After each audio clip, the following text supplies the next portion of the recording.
Welcome to the Flex Life 5, episode number 6. 6? Wow. 6, where we are talking about today How to get started. getting started. Just start. Let's get started. Yeah. All right. Anything, right? Getting Let's get started getting started with saving and financial independence. So, how did you get started? Well, I will say I came from what I consider a little bit disadvantaged background of not having parents who saved, or I told before, my dad believed in the company policy, save. By working so many years, you'd get a pension, and then that was kind of taken away from him and my mom. But I'm like, I got to start saving. So I started when I was still in college. I went through LPN.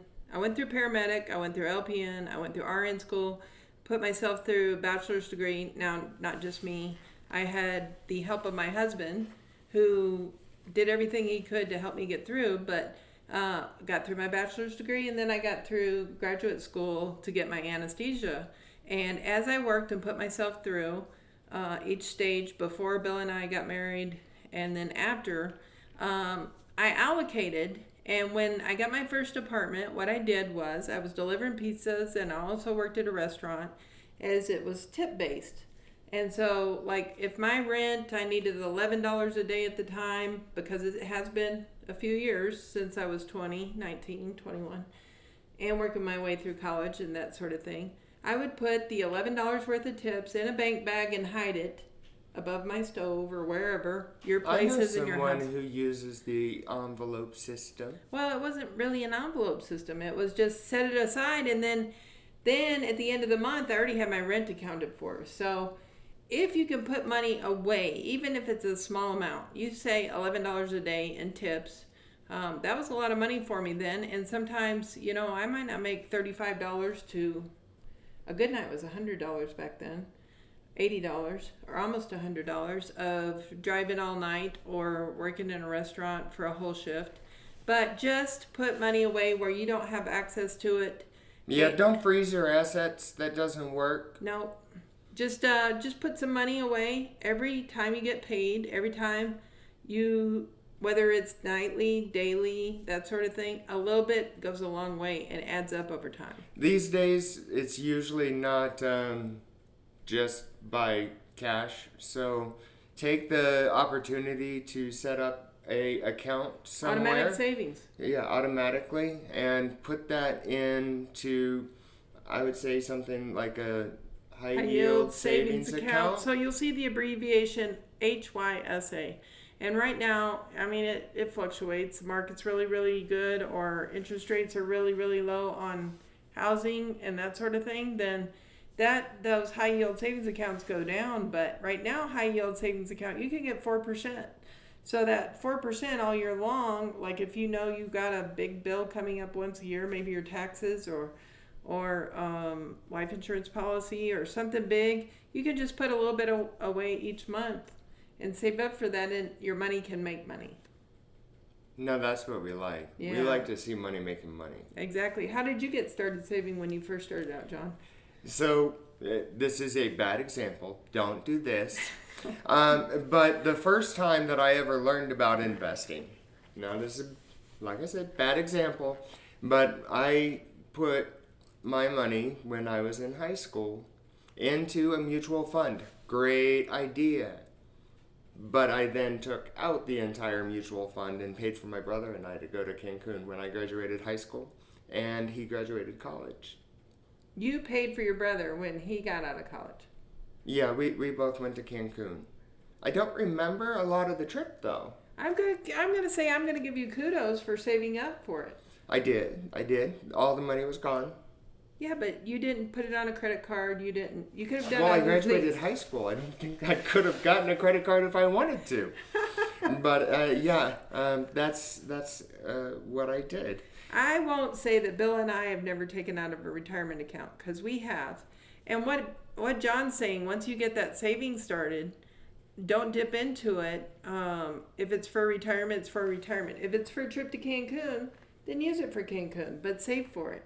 But in the future, I would recommend keeping an emergency fund, keep as much as you can in the mutual funds or whatever your savings is, and then invest it and keep it growing, because you're gonna need it, and you're gonna need it in retirement. So two quick examples.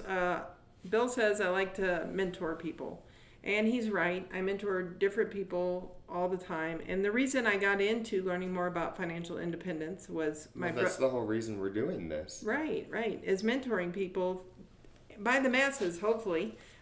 Is my two examples. My son is in his 20s, and I'm like, son, you're leaving money on the table. You're not. Do they have a 401k? Oh, let me check, Mom. Okay, do we have a 401k? Yes, we have a 401k.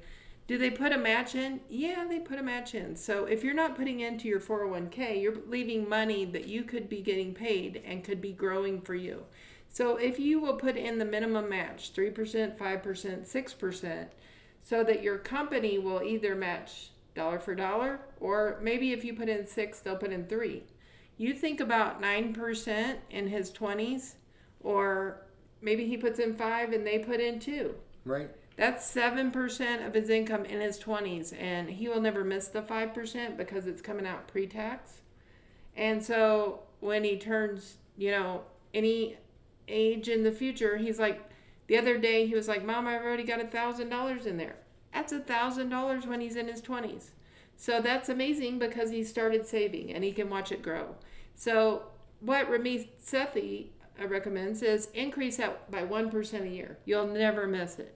And you gotta forget about it, though. Yeah, just put it away. Forget it. You can't start counting on that being there as, if there's an emergency. There's always going to be an emergency that comes up. So you have to have an emergency fund, too. So great recommendation, because if you increase it 1% every year and you don't take it out, then it's going to be there when you need it when you're older.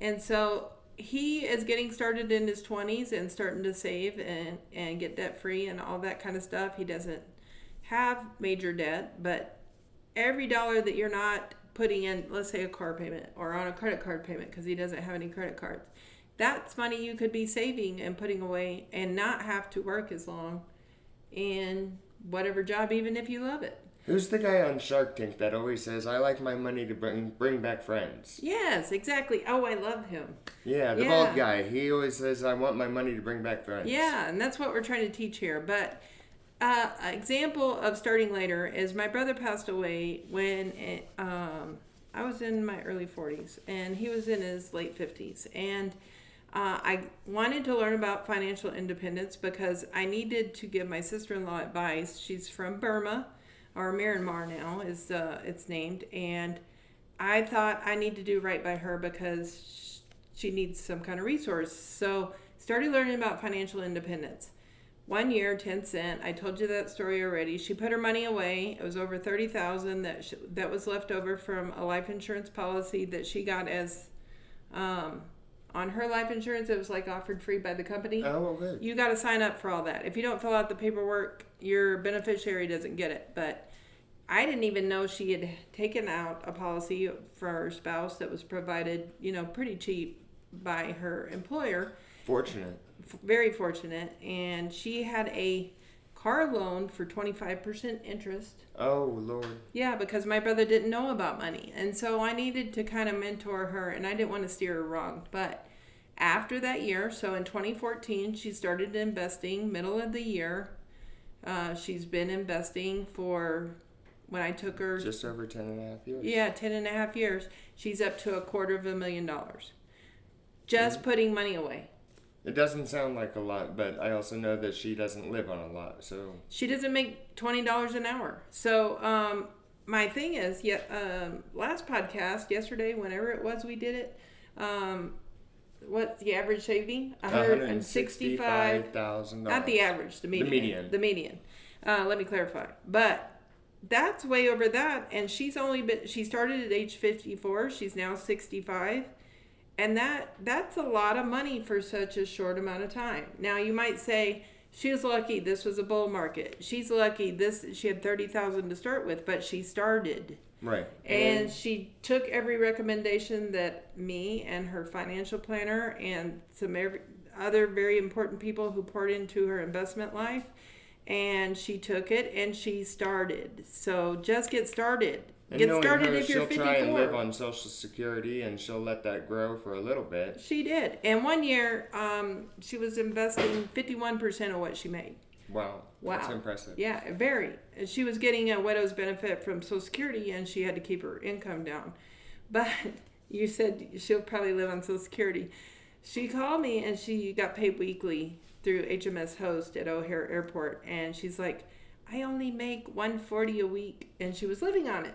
Oh my goodness. 140, and I'm like, no. You're supposed to take the Social Security money too of $1,000, just over $1,000, and live on that too. I'm, I just been living on 150. Oh my goodness. Wow. But she's great with money. She saves it. But another way is don't increase your lifestyle. Right. So as we make a little bit more, we tend to, let our lifestyle creep up a little bit. So if we can. Right now, if we could put away 5 or 10%, and then every year as our income tends to go up a little bit, I think most people either get a raise or a little bit of inflation kicks in, or change jobs. If we could continue to put away what we were putting away and any of that extra increase over the years, then that's going to amount to a significant increase over the period of years. So we have a saying in our immediate family of woohoo. Woohoo! Don't go woohoo. So don't take your money and just it goes everywhere and go woohoo. I'm going to take the big vacation. I'm not saying don't take the big vacation, but save up for it and plan for it, and just don't take that extra money and go woohoo, because sometimes it isn't woohoo. Woohoo. It's more like woohoo. I don't even want to tell you where that statement came from. Oh, no. My son went into a Kmart bathroom when he was very young. And he goes, Mom. I'm like, son, did you go to the restroom? He was around Elizabeth's age. And he goes, no, Mom. No, I didn't go to the bathroom. I'm like, why didn't you go to the bathroom? And he goes, Mom, somebody went in there and went, woohoo. Oh. Oh, goodness. And it was not a pretty sight. Let me just put it to you that way. And Jesse had a very graphic description of how they went with woohoo. Woohoo. All right. Well. Come on, you have an 8-year-old. You know what that's like. I do. Yes. Sometimes they describe stuff and you're just like, what? That's a little much. All right. Don't go woohoo. So. And if you do, take Lamodal. Oh, goodness. All right. Well, on that note. How did you start saving? How can you start saving? That's what we're asking. What did you use to get started? When did you get started? If you haven't gotten started, when are you going to get started? What is your savings wins? What is your savings plan? And we just want you to think about it. And how much time do you have? Yeah. If you didn't start till 35. Put it in the comments below. If you didn't start till 35 and now you're 75, when should I get started? You should have already started. Oh, no. Oops. Oh, well. Maybe next year. You can start today. Today? Today. No, I can't start today. Okay. You can start Monday. Is that when a diet starts, every Monday? Oh, it's always tomorrow. The sun will come out tomorrow. Like and subscribe to us and let us know how you're saving, or what do you plan on saving, or what's your saving strategy. We want to hear all the things that have worked for you. Like and subscribe. Talk to you later. later. We'll see you next time. Flex Life. Bye.